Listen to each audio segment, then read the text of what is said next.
Yo, what's poppin' YouTube? We are back again with another episode of We Got That Smoke with none other than Dr. Amos Wilson.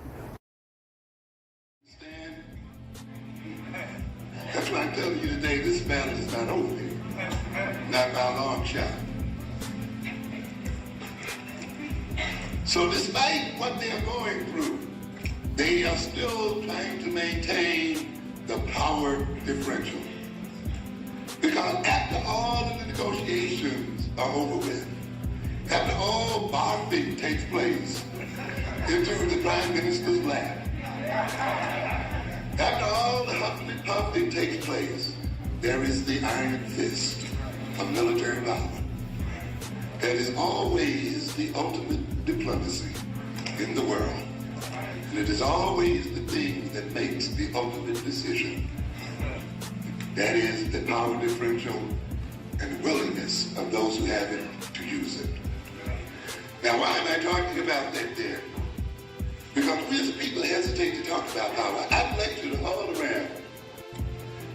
And if you want to get an audience quiet, a black audience quiet, you mention two things, power and money.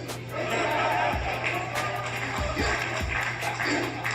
Somehow we have identified with poverty. Somehow we don't think we should be wealthy and prosperous. We got to the point where all you have to do is say poverty, we think black. You know, poor people black. And yet, Dr. Clark told you when we are what? Wealthy with the richest people. But what did I tell you? That in order for us to be in the condition we're in, we must be backwards. We must be turned backwards. Therefore, the richest people must see themselves as what? The poorest. That's the only way it can work. You see? And therefore, we get it, and then when they lay this religion on you, you think there's some virtue in poverty. Yes. And you fill yourself with nonsense, like full but honest.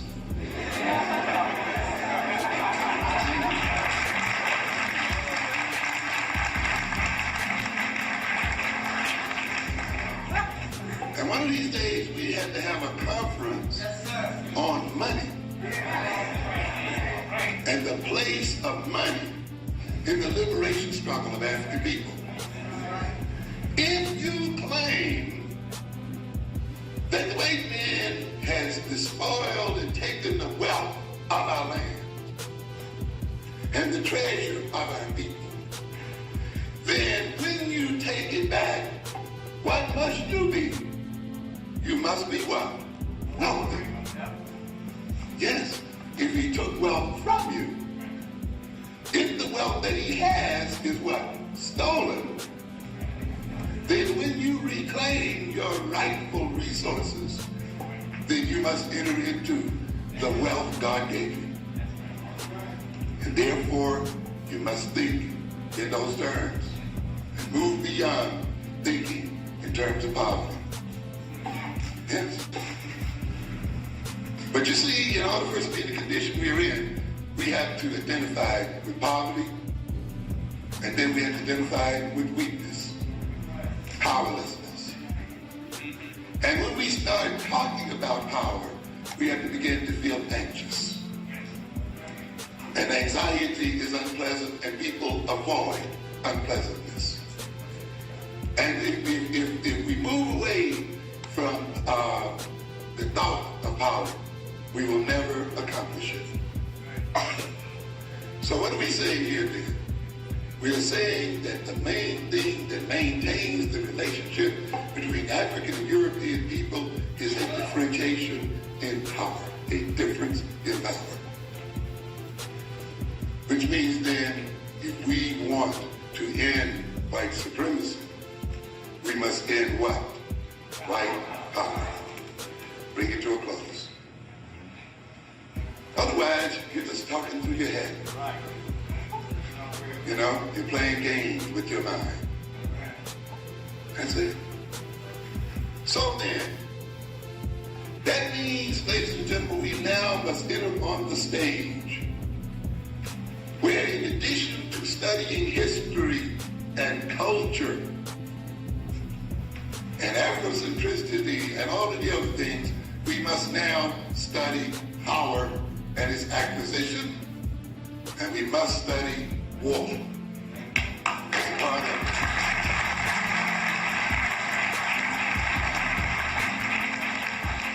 How is white supremacy achieved and maintained? White global supremacy was attained and is maintained through the white conquest of power. What are we talking about here? People who have moved on the world stage nearly 500 years. Once powerless. You see, again, if you don't know history, we get some people who don't know history, they'll say, well, you know, this is the white man's world, and they'll assume that he's always ruled it, and he always will.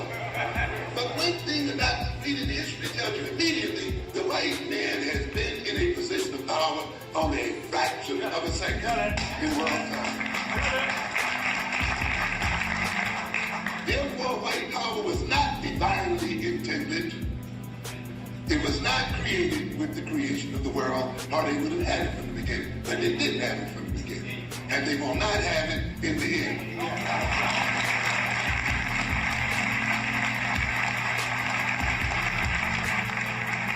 Whites conquered power, and they increased power.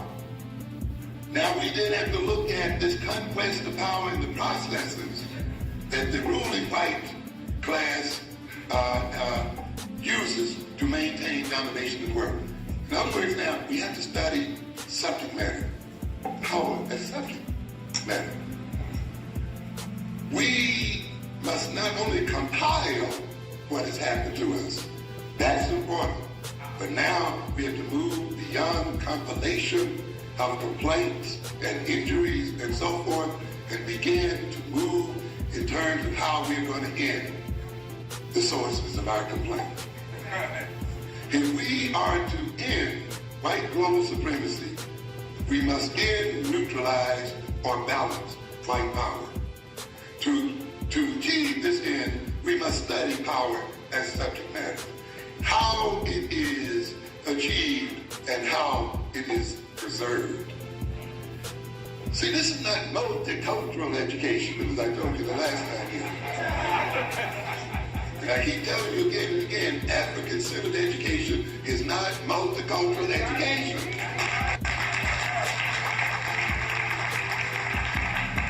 We are not educating our children just as one little culture among many. We're not educating them just to sing other people's songs and learn about other people's customs and rituals.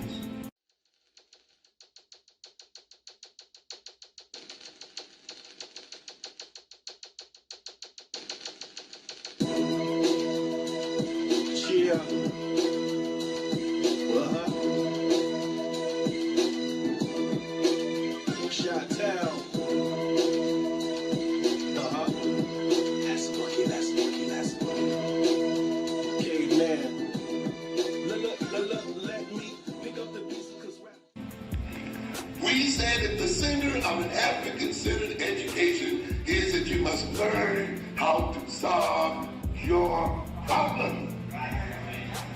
Understand? And no education is any good, multicultural, monocultural, or what have you, for black people if it does not solve the problem of the bringing to a close white supremacy and oppression.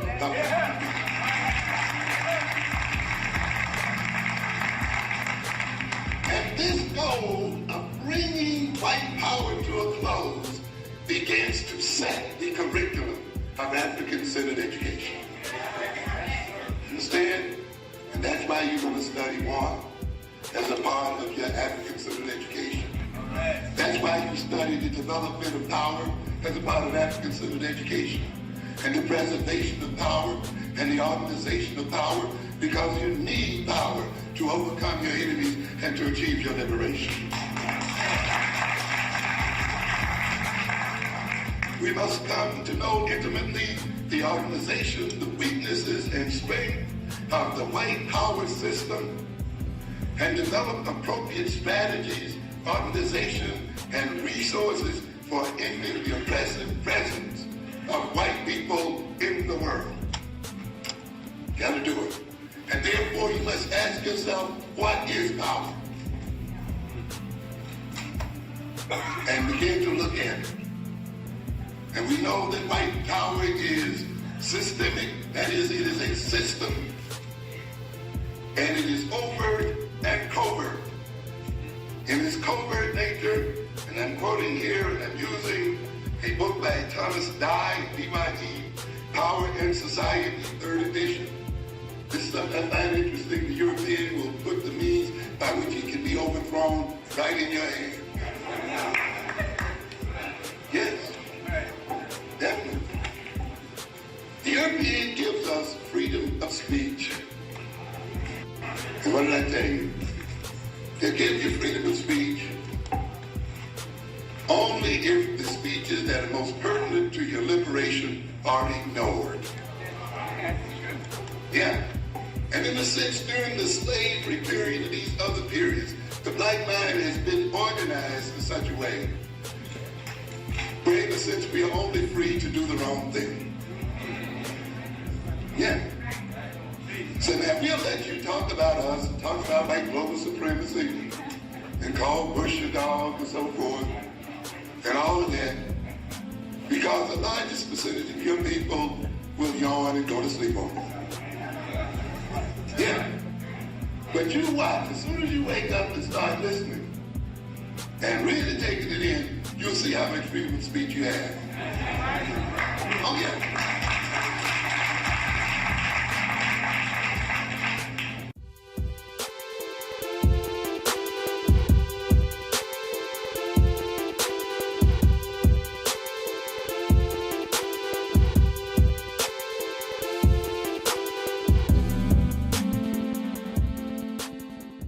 He knows right now you express your freedom by saying, I don't have to read. Because I'm a what? Free man. Yeah. I don't have to study power because I can do what I want to and I just don't want to study power. Yeah. You watch how we express what? Freedom. And you'll see that that freedom is expressed in such a way that it maintains a system of oppression. That's why I tell you that we feel freest when we are most enslaved. It has to be that way if the system can let you run out here without pointing guns at you all the time. It must have been planted within our own mind and orientation in a sense so that we voluntarily, in expressing our freedom and independence, keep ourselves in jail. You see? So now you got to study and read. It's covert. Ordinary men and women are driven by forces in society that they need to understand and are controlled. These forces embodied in governmental authorities, economic organizations, social values and ideologies, accepted ways of life, and learned patterns of behavior. However diverse the nature of these forces, they have in common the ability to modify the conduct of individuals and to control their behavior and to shape their lives. What do we say here? When I talk about African education, I talk about an explicit curriculum and an implicit curriculum. And it's the implicit one that does the damage. You see, the one that you don't notice. You see, that organizes your behavior suddenly. The very organization of the school, the very organization of the classroom, the very teacher-student relationship, the very time system, all those things that we take for granted are really the other curriculum that shapes and creates us. See, the lessons are superficial. And we must then question all of those things. Power is the capacity to affect the conduct of individuals through the real or threatened use of rewards and punishments. In other words, we must gain the capacity to reward our friends and do what? Punish our enemies. If you do not have that capacity, you do not have power. That's right. This has got to be developed. powers the capacity of some persons to produce intended and foreseen effects on others. Domination does not mean total control, but the ability to set the terms under which other groups and classes must operate. Which we had time to talk about that. As I told you before, I've seen many black people and many of us going to conventions dealing with the education of our children, never bothering to do what? Define what education means to us. Yes, we talk about schools without defining what schools mean to us. Consequently, we end up not finding solutions to our problems because we are operating under the definition of another people.